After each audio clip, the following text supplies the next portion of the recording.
L'Office du Niger, le plus large périmètre irrigué de l'Afrique de l'Ouest, est créé en 1932 sous l'impulsion de l'hydraulicien Émile Balimé. Le but initial était de cultiver du coton sur une surface d'1 million d'hectares destinée à l'export pour les industries textiles françaises. Aujourd'hui, nous avons plus de 30 000 hectares qui sont aménagés sur cette branche. Voilà, c'est la zone même la plus fournie en possibilités d'extension, puisque nous avons près d'1 million d'hectares irrigables de ce côté.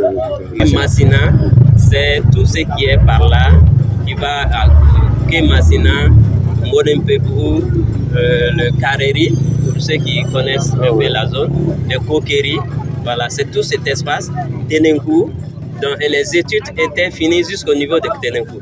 On a des KG créés à Telenkou. Le premier KG, c'est le KG de Nyaro, après le KG de Bamassina, KG de Soumouni, KG de choses, Telenkou. Donc, et après les autres zones, il n'y a pas eu d'études approfondies dans ces endroits. Mais en termes d'espace, comme je le disais, dans l'espace, tout est défini. Voilà. Donc, et de l'autre côté, c'est le Sahel. Quand on dit Sahel, ça commence vers Nyono, Molodo, donc Dembougou, jusqu'au Kouroumari. Voilà. Donc, au niveau du point B, sur le Fala, à l'entrée du Fala sur le Fala de Molodo, excusez, donc il y a une ouvraille de ce genre. On appelle les ouvrailles régulateurs. Et aussi leur rôle, c'est pour ouvrir à souhait ou fermer à souhait, suivant les appels d'eau. Afin de remettre en eau les anciens défiliants du Niger, le pont barrage de Markala fut construit de 1934 à 1945. La zone étant peu peuplée, il y a eu des déplacements forcés des populations de diverses origines, favorisant l'émergence des villages pluriethniques. Par ailleurs, des milliers de travailleurs forcés sont morts au cours de la construction et de l'aménagement du périmètre et nombre d'entre eux ont également fui.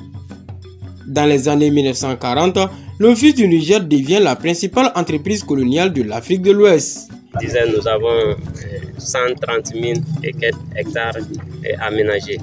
Donc, si on amène l'eau, n'est-ce pas, par les grands canaux, il faut à un moment donné faire des plus petits, ainsi de suite jusqu'à la parcelle.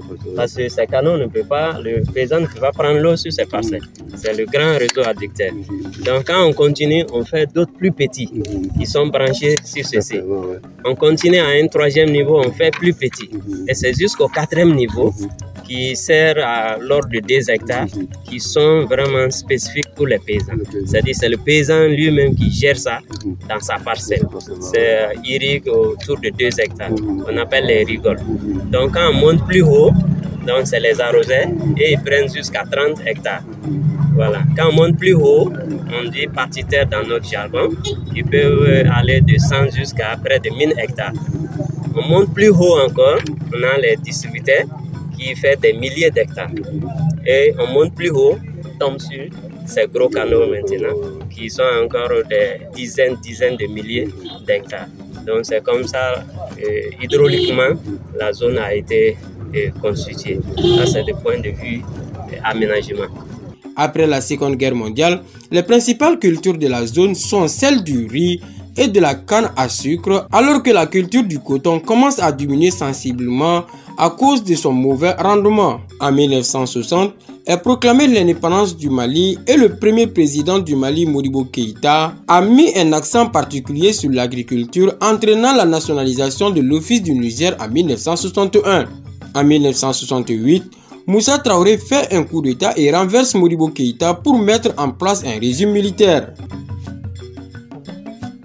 La culture du coton irrigué est abandonnée en 1970. La priorité se porte sur la culture du riz pour l'autosuffisance nationale. L'exploitation, c'est principalement le riz. Et en contre-saison maintenant, c'est le maraîchage. Et ce maraîchage a eu son développement potentiel ou bien continu permanent à partir de la mise en service du barrage de Séléngué. Parce qu'il faut le savoir, nous sommes en zone sahélienne. Il ne pleut pas depuis novembre-décembre jusqu'à juin dans cette zone. Donc, le fleuve ne va pas recevoir d'écoulement. Donc, même avec l'existence de ce barrage, je vous ai dit qu'il ne retient pas d'eau. Juste, il n'a pas un lac pour stocker de l'eau. Voilà. Donc, s'il n'y avait pas d'autres barrages en amont, pendant la période sèche, on ne pouvait rien faire ici. Parce que tel que vous avez vu à l'aval, le fleuve serait asséché. Donc on ne pouvait pas irriguer. Donc c'est la retenue de Sélingué qui, à partir de sa mise en service dans les années 84, donc, a laissé a permis d'avoir de l'eau en toute période dans le fleuve, compte tenu de la production d'électricité, donc qui fait restituer un débit dans le fleuve. Et donc nous avons jusqu'autour de 100 mètres cubes en moyenne qu'on peut avoir. Voilà. Donc c'est pour cela. Et puis ce moment, pendant la période de contre-saison, donc il va de décembre jusqu'à juin, on peut faire ici. Et donc ce qu'on fait pendant cette période, c'est autour du maximum 20% de la superficie aménagée. Donc nous ne dépensons pas 45 000 maximum. Suite aux sécheresses dans le Sahel, des réfugiés sont venus à l'Office du Niger et travaillaient en tant que manœuvre. À la fin des années 1970, le tiers de la zone n'était plus cultivé. Plus, suite aux longues séries de sécheresses de 1973 à 1985, le Mali était devenu complètement dépendant du programme d'aide alimentaire internationale, ce qui accéléra des réformes. En 1982, le Mali et les institutions de Bretton Woods signent le programme d'ajustement structurel agricole et le programme économique restructurant. La décision de restructurer l'Office du Niger a été prise suite à ces accords à travers le programme de restructuration du marché céréalier, mais l'application n'aura lieu qu'après 1991. Dans ce contexte, différents projets de réhabilitation voient le jour, dont un avec l'appui de l'aide hollandaise en 1983 et un autre avec l'appui de l'aide française en 1985. En 1984, la police économique est supprimée et les associations villageoises sont nées. La délibération de la transformation du paddy et de la commercialisation de but en 1986. Le but étant de privatiser et de transférer les activités économiques menées par l'Office du Niger. Suite aux pressions des bailleurs de fonds, l'Office du Niger obtient le statut d'établissement public à caractère industriel et commercial en 1989. Le potentiel de l'Office du Niger est de 2 458 000 hectares et le potentiel aménageable est estimé à 1 947 000 hectares. Aujourd'hui, c'est un peu plus de 100 000 hectares qui ont pu être aménagés, d'où l'appel aux entreprises, aux organisations non gouvernementales ou encore à d'autres États pour nouer des contrats d'exploitation. Au début, c'était l'État et ses partenaires qui faisaient l'aménagement avant de donner les parcelles aux exploitants qui s'acquittent en retour du paiement de leurs redevances. Par la suite, dans les années 1990, un nouveau mode de gestion est introduit pour accroître l'aménagement des espaces et avancer vers l'objectif. Plus tard, avec le peuplement de la zone, il fallait songer à assurer la nourriture des exploitants, d'où l'introduction de la riziculture. Suite à de nombreuses rébellions, le régime de Moussa Traoré est renversé par Amadou Toumani Touré et met en place des élections présidentielles, signe du retour démocratique de la République. Alpha Oumar Konaré est élu pour 2 mandats de 1992 à 2002. C'est le temps des grandes réformes nationales de décentralisation. Différentes mutations et réformes aboutissent le 9 mars 1994 avec la loi numéro 14-004 qui définit l'Office du Niger comme un établissement public à caractère industriel et commercial possédant 2 missions spécifiques, la gestion de l'eau et la maintenance des aménagements. L'Office du Niger maintient aussi un service pour étudier les extensions de la zone. Le premier contrat-plan signé par l'État, l'Office du Niger et les exploitants est mis en application en 1996. Il définit les rôles et responsabilités de chaque partie. L'Office du Niger offre des opportunités d'investissement parmi lesquelles le bail ordinaire, le permis d'exploitation agricole, la garantie juridique, le contrat annuel d'exploitation et bien d'autres. Ces différents contrats peuvent être conclus entre 30 et 50 ans. Les domaines d'investissement à l'Office du Niger tournent autour des céréales, du maraîchage, de la culture alternative et la production animale. il y a près de 15 000 hectares de canne à sucre. Ça, ils ont besoin d'eau en toute période. Voilà, en toute période. Donc, après, il y a le maraîchage, donc, qui est autour de 15 000 aussi. Et les riz, en contre-saison, qui est autour de 15 000. Donc, pendant cette période, nous sélectionnons les parties où il est possible de donner l'eau, sans pouvoir... parce qu'il y a des zones où on ne peut pas donner en eau parce qu'il n'y en a pas suffisamment dans le fleuve. Donc, on limite l'exploitation aux besoins. Donc, autrement dit, on entre dans la gestion maintenant intégrée des ressources en eau. Donc, on utilise ce qui est possible.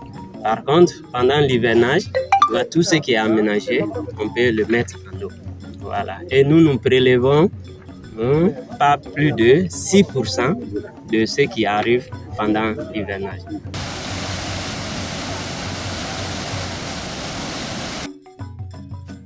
L'Office du Niger, c'est le barrage de Markala avec une longueur de 816 mètres au niveau mobile et 1813 au niveau fixe. C'était de mettre l'ouvrage pour que le niveau des crues qu'il a eu à observer, que le barrage puisse retenir l'eau jusqu'à ce niveau. Parce que ce niveau suffit juste pour dominer ici. Donc c'est un barrage régulateur. Ce n'est pas un barrage de retenue d'eau. Parce qu'il n'y a pas un lac derrière.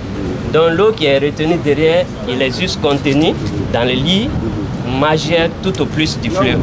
Voilà. Donc il n'y a pas un stock important comme Sélengue par exemple, où c'est fait pour stocker de l'eau, pour pouvoir utiliser cette eau pour le turbinage. Ici, c'est juste, on régule à un niveau de façon que on puisse garder ce niveau pendant longtemps pour les irrigations. Cet édifice, dont les travaux ont duré plus de 15 ans entre 1932 et 1947 à cause de la Deuxième Guerre mondiale, continue de subir des entretiens mécaniques et électriques.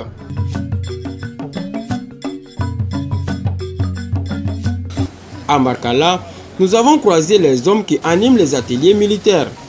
L'un des chefs de cette division nous confie qu'ils ont un partenariat dynamique et actif qui a permis la réparation d'un chariot et l'ensemble du système d'électrification du barrage. Notamment le chariot numéro 2 et l'ensemble du système d'électrification du pont barrage. Et maintenant, nous avons une deuxième convention qui n'a pas vu le jour d'abord. On doit intervenir sur le chariot numéro 3 et le chariot numéro 1. Là, nous attendons la signature de convention qui se trouve avec les plus hautes autorités du pays.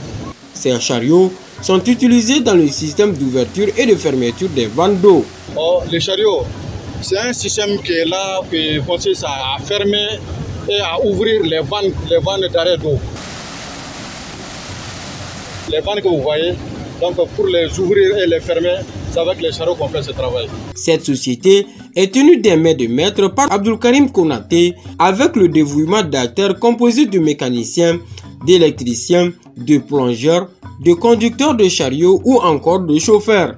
Son exploitation peut être faite par des particuliers, des personnes physiques ou morales qui satisfont des conditions consignées dans le schéma directeur de l'entreprise. Aujourd'hui, l'Office du Niger a 92 ans avec 684 employés, 6 directions spécialisées, 7 zones de production et presque 100 ingénieurs. Il dispose d'un potentiel brut de 2 458 506 hectares, dont 1 907 406 hectares aménageables et 137 000 hectares seulement exploités, soit moins de 10%. L'Office du Niger est un établissement public à caractère industriel et commercial avec 90 000 exploitants dans 450 pays dans les points A, B et C.